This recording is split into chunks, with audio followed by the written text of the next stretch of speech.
Elle a 25 ans, elle est youtubeuse et vous l'avez sans doute découvert il y a quelques mois dans un reportage d'M6, Zone Interdite, qui avait pour thème être fille ou garçon, le dilemme des transgenres. Elle a également une chaîne YouTube dans laquelle elle partage sa transition dans le but d'apporter aide, conseils et soutien à la communauté transgenre. Je reçois Laura Badler.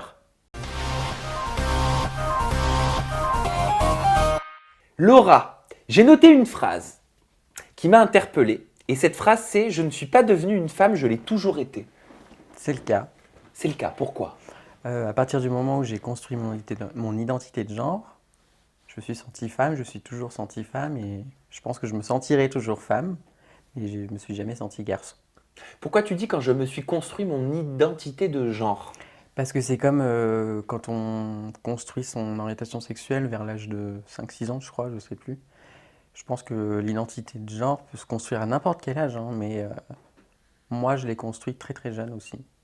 Donc voilà. Tu as dit cette phrase aussi qui m'a interpellé. Avant, je ne sortais pas, je ne m'aimais pas.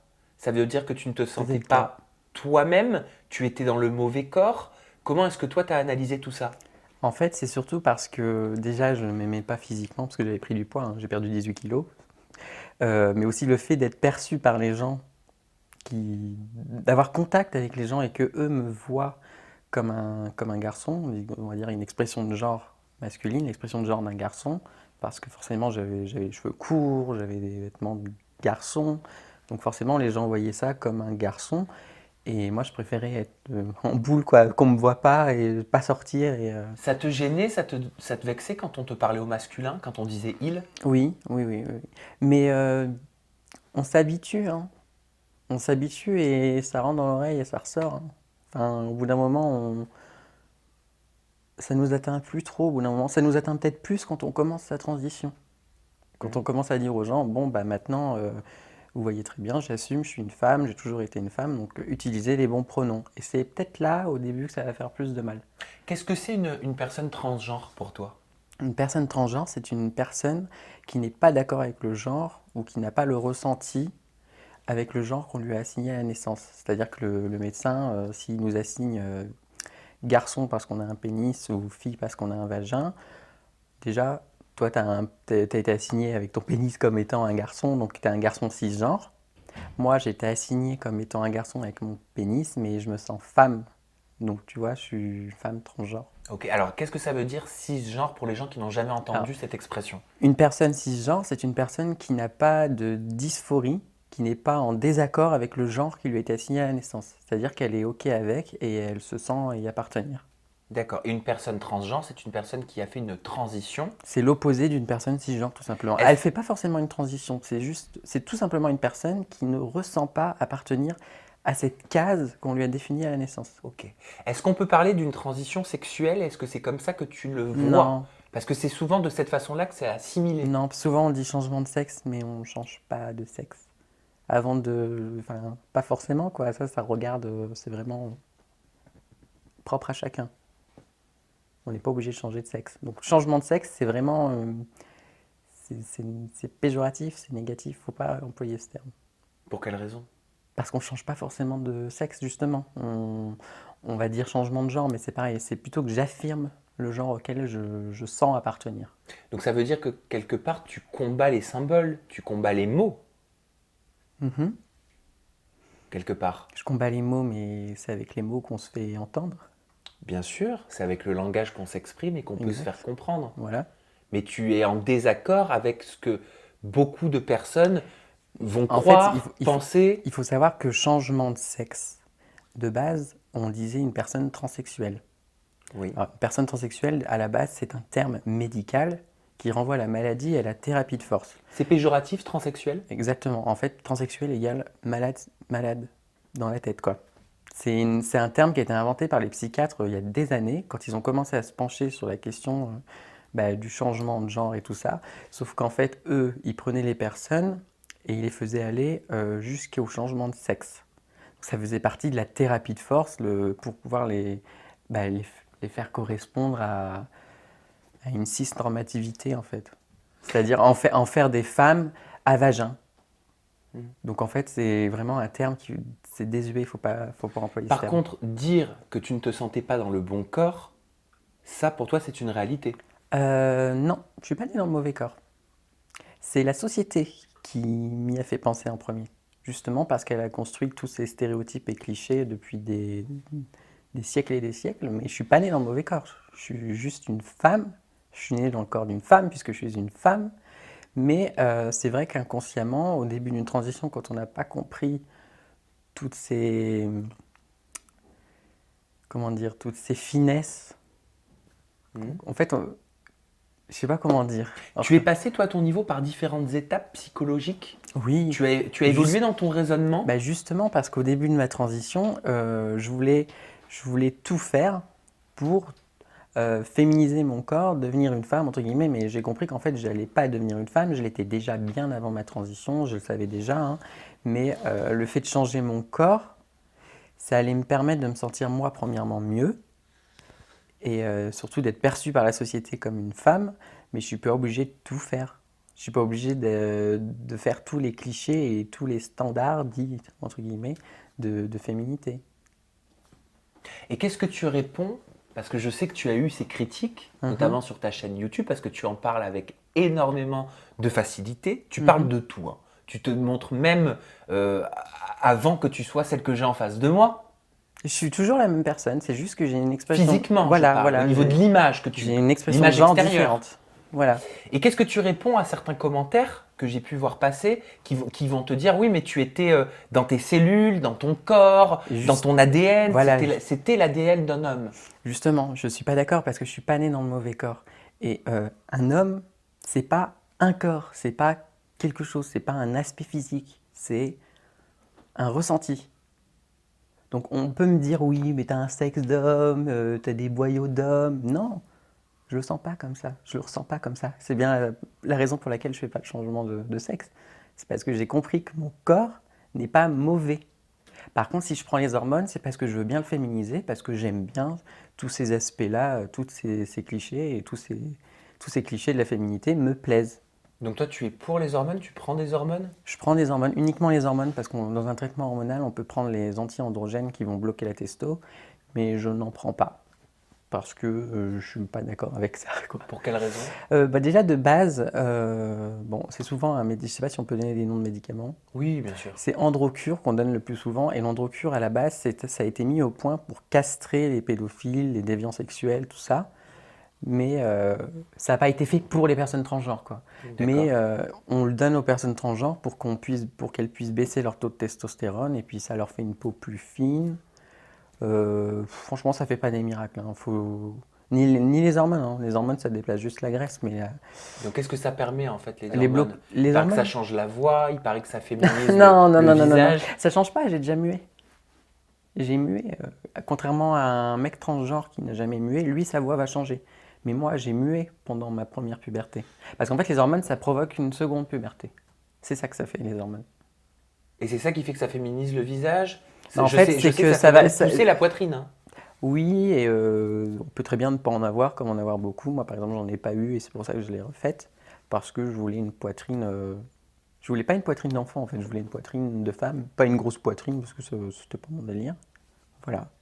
Est-ce qu'on peut parler de coming out Oui, quand on est bien transgenre? sûr, bien sûr. Parce qu'on en C'est- parle souvent, c'est vrai qu'on parle communément, le coming out s'associer aux lesbiennes, s'associer aux gays, Non, aux homosexuels. Coming out, c'est quoi? C'est sortir du placard. Oui, bien sûr. Je sors pas forcément du placard pour dire que je suis hétéro. Là, je suis sorti du placard pour dire que je suis une femme et que la société s'est trompée. Et toi, à ton niveau, est-ce que tu as fait un coming out transgenre? Ce qu'il faut savoir, c'est que le coming out, c'est à vie au final, hein. Même toi, je pense qu'il y a plusieurs fois dans ta vie où tu vas devoir redire à des gens que tu vas rencontrer comme ça que t'es gay. On se justifie quand on fait un coming out? Non, mais on se met à l'aise, je pense, inconsciemment. Mais le coming out, c'est à vie, hein. Moi, je sais que, comme toi, par exemple, tu vas devoir dire à plusieurs personnes dans ta vie et t'as pas fini. C'est pas une fois et t'es débarrassé, hein. Et c'est pas dur, ça, psychologiquement, de te dire, en fait, tu es De tout me le dire temps, en permanence, tu as ce besoin de te justifier, d'expliquer, de faire quelque part évoluer les consciences, parce que peut-être que les gens sont mal informés, que le manque d'information fait qu'on va avoir des préjugés. Tu vois ce que je veux dire? Après, je suis pas obligé de dire à tout le monde que je suis trans. Mais c'est vrai que moi, personnellement, souvent quand je me retrouve avec une personne, que je lui parlais, pour être moi-même, me sentir à l'aise et avoir une relation assez fluide, j'ai besoin que la personne le sache. Parce que ça fait partie de moi, j'en ai pas honte, c'est pas une honte, je suis juste une femme transgenre et c'est tout. Mais j'ai besoin que les personnes que je côtoie, en tout cas, souvent, si je vais par exemple à une épicerie et que je passe à la caisse, je vais pas lui dire je suis trans. Je m'en fous d'elle. Mais si c'est des personnes que je suis amené à revoir, à côtoyer plus souvent, je trouve que c'est important de leur dire et Mhm. surtout de voir comment elles réagissent par rapport à ça, hein, parce que ça aussi, ça permet de filtrer les personnes qui ne devraient pas être autour de nous. Donc c'est pas mal, mais voilà, c'est important. Et tu as déjà eu la sensation d'être mal regardé, mal perçu, mal vu, que les gens soient mal à l'aise? Tu veux dire que les personnes vont me... Alors on dit clocked, c'est quand une personne se rend compte que, par exemple, si je suis dans la rue, qu'on marche, un mec va se rendre compte que je suis trans, il va me clocked. C'est... Ah, c'est comme ça qu'on dit. Et ça veut dire quoi? Ça veut dire qu'il va se rendre compte Parce qu'en fait, si j'ai un mauvais passing, ça c'est un autre terme dans la Ouais, mais communauté. vas-y, apprends-nous, Le apprends-moi. passing, c'est avoir une image dite féminine ou bien masculine. Donc là, j'ai un passing, je sais pas, toi tu trouves que je ressemble à une femme, comment? Moi, je trouve que tu ressembles à une femme, ouais. Donc tu trouves que j'ai un bon passing, t'as compris? Donc, je trouve que tu as un bon passing. Ok, c'est comme ça Voilà. que tu dis. Le Ok. passing, en gros, c'est le taux de réussite d'une transition. Il y a de la concurrence. La concurrence? Je sais pas. Pourquoi avoir de la concurrence entre... Est-ce c'est qu'il y a de la quoi? transphobie, par On exemple, fait, on fait- entre transgenres? Bien sûr, bien sûr. Bien sûr, comme il y a de de l'homophobie, l'homosexualité, l'homophobie entre personnes homo. C'est... Il y a beaucoup de personnes méchantes, hein, et qu'elles soient trans ou cis ou autres, si elles sont méchantes, elles sont méchantes. Hein. Et puis, comme je te le disais, je pense qu'il y a aussi un manque d'information. Parce que ce Hmm. qui revient beaucoup quand on parle et quand on traite ce sujet-là, je remarque que les gens ont du mal à faire la différence entre drag queen, travesti, Ah, transgenre. Il faudrait qu'on puisse en fait mettre des mots. bah, c'est pas compliqué. Une drag queen, de toute façon, c'est un travesti. Un travesti, qu'est-ce que c'est? Enfin, une drag queen, c'est un travesti, mais plus sophistiqué. Un travesti, c'est qu'est-ce que c'est? C'est une personne qui va s'habiller avec les vêtements du genre opposé au sien. Moi, par exemple, au début, quand j'avais une expression de genre masculine, on pouvait dire que j'étais travesti en homme. Et toi, tu te sentais travesti en homme? Ah ouais, je savais que mes vêtements n'allaient pas, c'était pas moi. Donc à la rigueur, j'étais travesti avant. Donc tu as toujours été attiré par ce monde féminin, Mhm. par l'univers féminin. C'est là qu'on voit que c'est moi, c'est une partie de moi et c'est moi, c'est tout. Il n'y a pas d'explication. Est-ce que c'est comme beaucoup le pensent?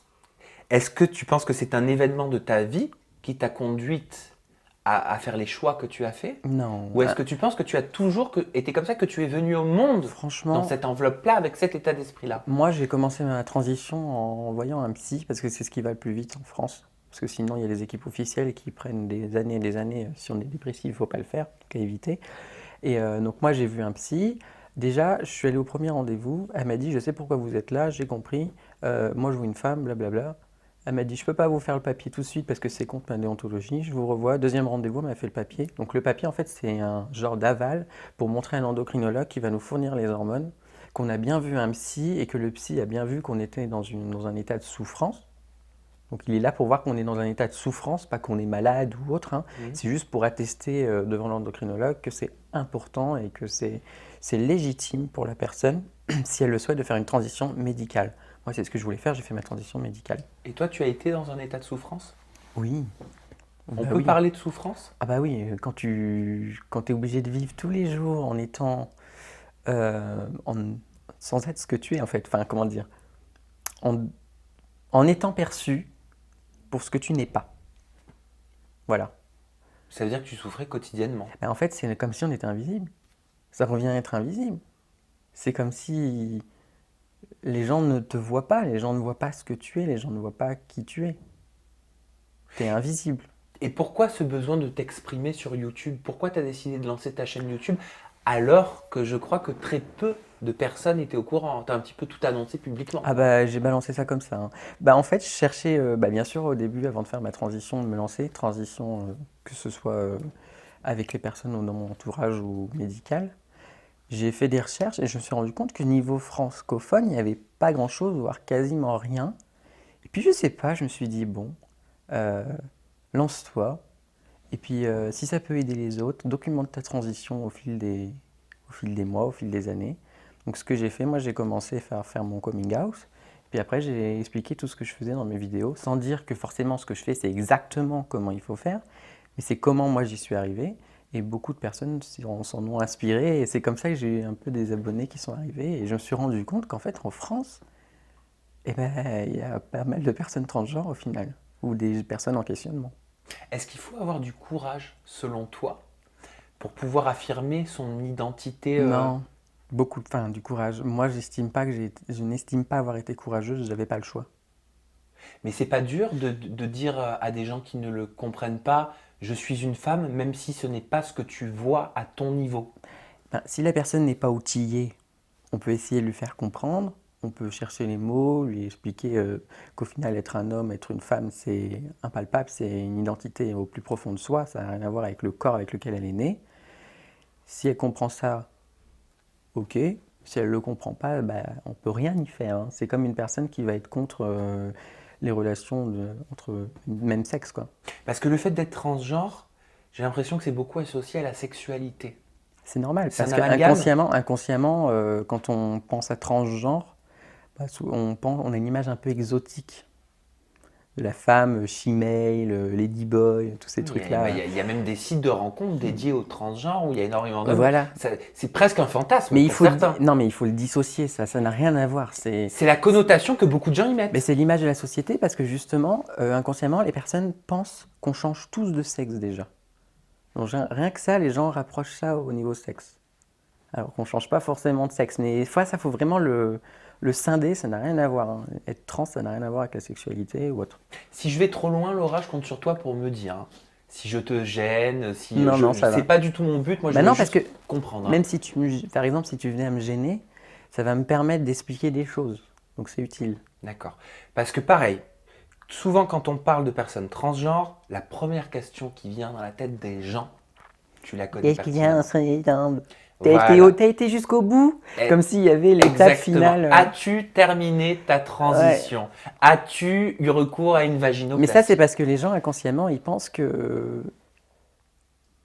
pour être une femme, justement, faut avoir un vagin. Le vagin, c'est vraiment la chose qui va faire de moi une femme. Alors qu'en plus, non, ça va être juste une modification corporelle. Et tu as dit une phrase dans le reportage de Zone Interdite qui a beaucoup tourné sur les réseaux sociaux et Mhm. qui était quand même une phrase choc, hein. Je ne sais pas si tu l'avais préparée, mais tu as dit j'ai une bite de femme. Alors, ce qu'ils ne disent pas dans le reportage, c'est que j'avais vu un capérina juste avant. Et je pense que je me suis lâché. Bon, ce que j'avais dit, c'était bien, hein. C'était bien de C'est ce l'avoir que tu dit, penses. mais j'aurais peut-être dit ça différemment si j'avais pas Ouais. vu mon capérina juste avant. Mais alors c'est quoi une bite de femme? Ben, une bite de femme, c'est... Je vais pas te montrer, hein, mais c'est ça. Parce que je suis une femme, donc ça fait partie de mon corps, donc c'est le corps d'une femme. J'ai pas le corps d'un garçon puisque je suis pas un garçon. Donc ça veut dire que ce sexe masculin ne te gêne pas Non, dans tes relations, dans ta vie privée. Tu n'as pas comme certaines personnes transgenres un dégoût. une dysphorie. Ah ben voilà, dysphorie, ça y est, j'ai compris. J'ai pas de dysphorie génitale, non. Donc tu n'as aucune dysphorie génitale Non. par rapport à... Et je pensais en avoir une, mais j'ai compris qu'en fait, j'accrochais ça à mes relations passées. Pour moi, je couchais comme deux hommes. Et j'ai compris qu'en fait, non, je couchais avec le corps que j'ai, et c'est le corps d'une femme, et c'est pas forcément, ça n'a rien à voir avec l'homosexualité. Je sais pas si tu vois où j'essaie d'en venir. C'est un peu... Ouais, je veux bien que tu pousses un petit peu l'explication. Bah, tout simplement, moi, mon corps, c'est comme je l'ai redit, je le redirai toujours, j'ai le corps d'une femme. Donc même quand je suis né, c'était le corps d'une femme. C'est une femme qui est née. Je suis une femme, c'est une petite femme qui est née avec une petite zigounette de femme. Et j'ai pas la sensation de voir justement. En fait, je suis pas influencé par le poids de la société. Du coup, je suis pas conditionné pour penser que pour être une femme à 100%, il faut que j'ai un vagin. Mais ça, c'est une question qui t'a déjà gêné dans le passé ou qui te gêne peut-être aujourd'hui? Comment ça, gêner?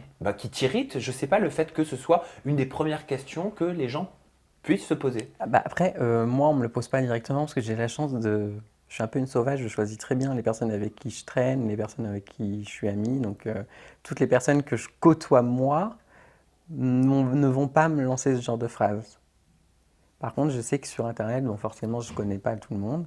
Et puis même les autres personnes transgenres, c'est vrai que souvent, on va leur demander ça inconsciemment.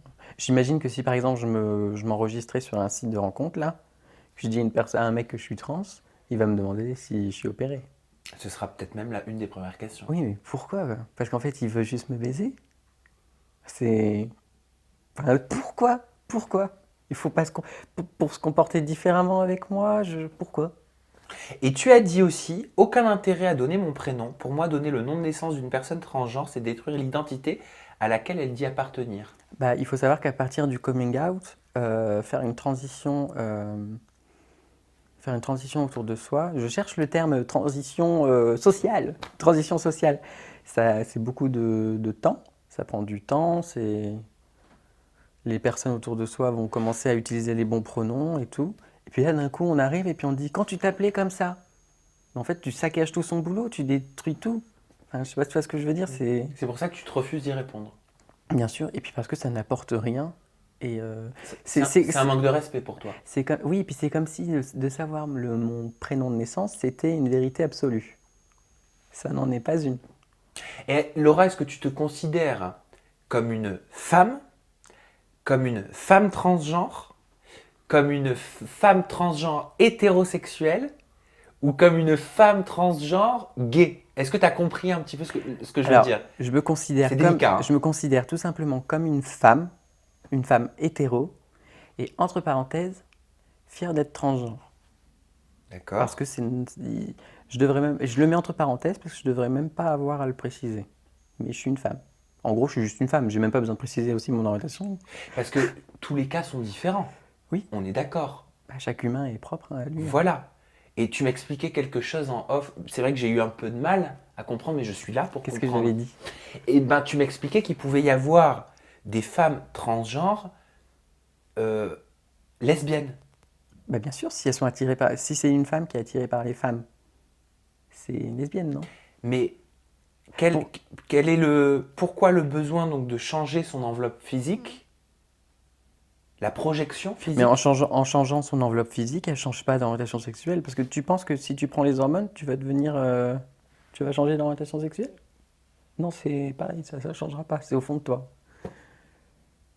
Ouais, mais Si, j'essaie ça si pour t'aimes le pas le coup, chocolat, c'est pas en faisant une transition que tu vas te mettre à aimer ça. parce que j'ai déjà vu des reportages où il y a des hommes qui sont devenus femmes, mais qui sont mariés, qui sont restés avec Et ça, leur c'est femme. parce que c'est des personnes qui essaient de se fonder dans la société et qui se donnent une vie qui n'est pas la leur. Qui se mettent dans le moule. Ouais, mais est-ce qu'on peut avoir été homme, être devenu femme et coucher avec des femmes? Ta phrase déjà veut rien dire. Parce qu'on devient pas. On devient pas. Pour toi, on ne devient pas. Ouais, j'ai toujours été une femme, j'ai toujours été une femme hétéro et j'ai jamais été homo, j'ai jamais été gay, j'ai jamais été lesbienne, j'ai jamais été tout ça. Par contre, c'est vrai que pour les gens, le fait de se dire qu'avant j'avais une expression de genre masculine, t'étais gay avant, mais non, non, j'étais une femme, donc Parce qu'en fait, peut-être qu'on a, peut-être qu'on est tributaire des mots aussi, tu vois, du langage, des symboles. Toi, j'ai l'impression que tu es plus dans l'émotion, en fait, la sensation. mais c'est ça, c'est une sensation, c'est un ressenti. Que ce soit l'orientation sexuelle ou l'identité de genre, les deux, ce sont des ressentis. Et on ne peut pas le changer. Ça fait partie de la personne. C'est soudé en elle. Ça fait partie d'elle. Et tu es en couple. Oui, En couple depuis 6 ans. oui, Ton copain s'appelle Maxime. Vous n'êtes pas mariés encore, hein. non. Donc vous êtes ensemble depuis 6 ans. Et il est avec toi. Enfin, vous étiez ensemble bien avant que tu commences On ta était, on, il est- transition. on était ensemble pré-transition, oui. Et donc pour les gens, on va revenir. T'avais 18 ans, hein. C'est ça? Oh, je sais plus, 19? Ouais, 18, Je 19 sais ans. plus, on a 13 ans d'écart. On a D'accord. 13 ans d'écart, il est beaucoup plus vieux. Non, je déconne. Je sais qu'il va regarder, donc. Non, oui, on a un décalage d'âge, mais on s'en fout. Qu'est-ce qu'on disait? Donc on parlait de ta relation, du fait que tu sois en couple depuis 6 ans Ah oui, et que ton copain, j'étais avec avant. voilà, Maxime était avec toi Bah, forcément, avant ta on transition. va en revenir là. Voilà. Pour les gens, on était un couple homo. Oui, Sauf qu'on n'était pas un couple homo en fait. On était un couple. Il était en couple avec une femme. C'est juste qu'il ne le savait pas et que les gens ne le savaient pas. mais ton copain, il était ou il est gay ou hétérosexuel? Mon copain, il est gay. Mais il m'aime. et donc j'en ai rien à foutre. Mais s'il est gay, ça veut dire qu'il n'est pas attiré par l'aspect, il n'est pas attiré sexuellement par l'aspect féminin. Bah, en tout cas, sexuellement, ça se passe très bien. Ouais. Je pense qu'il y a des choses qu'il ne faut pas essayer de vouloir expliquer à tout prix. Tu vois, t'essaies de vraiment comprendre pour remettre les choses dans leur case. Remettre les choses à leur place. Mais au bout d'un moment, il faut se dire, merde, ils l'aiment, ils sont heureux, il n'y a pas de distinction, ça sert à rien, laissez-les tranquilles au lieu d'essayer de comprendre et de vouloir mettre tout dans des cases. Il y a des gens, par exemple, qui disaient que il est resté avec moi parce que je change pas de sexe. On sent que les gens sont à tout prix, ils sont prêts à tout pour avoir une explication, pour avoir une logique. Alors pour toi, il n'y a pas de logique. Non, il n'y a pas de logique. Ils m'aiment. Et je pense que l'amour, qui connaît quelque chose à l'amour? Je pense qu'on n'y connaît tous pas grand-chose au final. C'est un grand mystère. Et ce qui m'a interpellé toujours dans ce fameux reportage de Zone Interdite auquel tu as participé, c'est un moment vous êtes chez on peut dire ton beau-père. Bah, c'est mon beau-père. Voilà, chez le papa de ton ami Maxime. Ouais. Et il y a ton copain qui dit à son père, qui a l'air très à l'aise avec cette situation, et il lui dit, bah tu vois papa, t'as toujours voulu avoir une belle fille, bah t'en as une. Bah oui. Et son papa sourit, et on sent qu'il n'y a aucune gêne et qu'il est complètement à l'aise avec tout ça. Il a toujours voulu une belle fille. Et donc là, il l'a eu. Tout simplement. Et lui, il s'en fout. Hein. Je cherche pas à comprendre. Il est outillé, il est intelligent, il comprend bien. Il n'est pas borné à vouloir tout mettre dans des cases. Et c'est peut-être pour ça que ça coule de source avec lui. Est-ce que tout ce dont on vient de parler, ça n'empêche pas de vivre. Est-ce que tout ce dont on vient de parler, c'est la raison qui t'a poussé à créer cette chaîne YouTube pour parler de tout comme tu le fais sans tabou? Est-ce que c'est pour éveiller les consciences? C'est pas seulement pour aider de toute façon les personnes transgenres, hein. C'est aussi pour aider les personnes néophytes qui voudraient s'informer. Néophyte? Néophyte. Une personne néophyte qui n'y connaît pas grand-chose en fait, juste par curiosité. Parce que je suis là pour... j'ai pas envie de dire éduquer, ça fait un petit peu... Mais c'est ça en fait en gros. J'éduque, je banalise la chose et je montre aux gens qu'en fait je suis une personne normale, c'est tout. Si tu devais passer un message aux personnes qui te regardent, qu'est-ce qui te tiendrait à cœur? Ce qui me tiendrait à cœur, alors je sais que tout ce que j'ai pu débiter là dans l'interview, c'est pas forcément facile à placer et à comprendre et j'ai peut-être pas trouvé toujours les bons mots parce que forcément moi j'ai ma façon de penser, je me trouve au-dessus et je visualise quoi. Donc c'est dur forcément de montrer aux gens exactement comment on pense et de s'expliquer. Mais ils sont pas obligés de comprendre. Ils sont pas obligés de comprendre. Ils ont tout juste à tolérer et juste se dire, mais en fait ces personnes-là, les personnes transgenres, ne font de mal à personne. Elles sont pas un danger pour les gens dehors. Elles font du mal à personne. Elles vivent leur vie comme elles veulent. Et puis on va tous mourir un jour et elles vont mourir sûrement sans regret.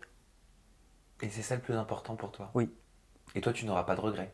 Bah, pas au point de vue de la transition en tout cas. Bah, après, je pense qu'on a tous quelques petits regrets sur notre lit de mort, mais j'y suis pas, hein, j'ai 25 ans.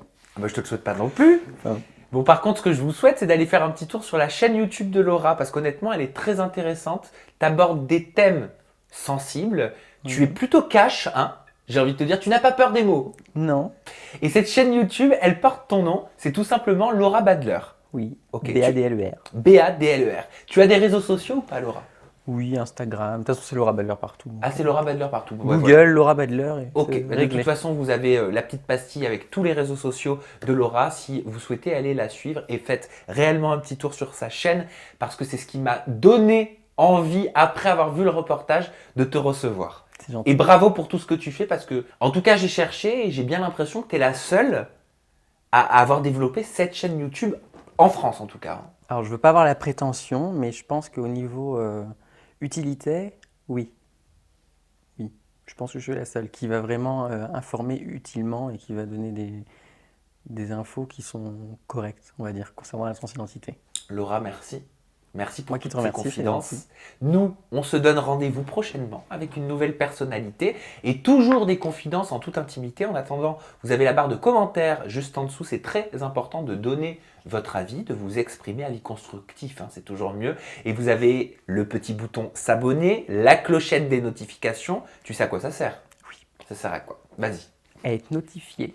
À être notifié, ça veut dire que tu n'as De plus nouvelles besoin de vidéos, chercher des- les vidéos sur Google ou sur n'importe quel moteur de recherche. Elles arrivent directement dans tes mails, c'est fabuleux. Ou sur ton téléphone. Ou sur ton téléphone, ou sur ta tablette. Partout. Voilà, ou la console de jeu. On s'arrête là. Voilà. Merci Laura encore une fois et merci Merci. à vous pour votre fidélité. À très bientôt.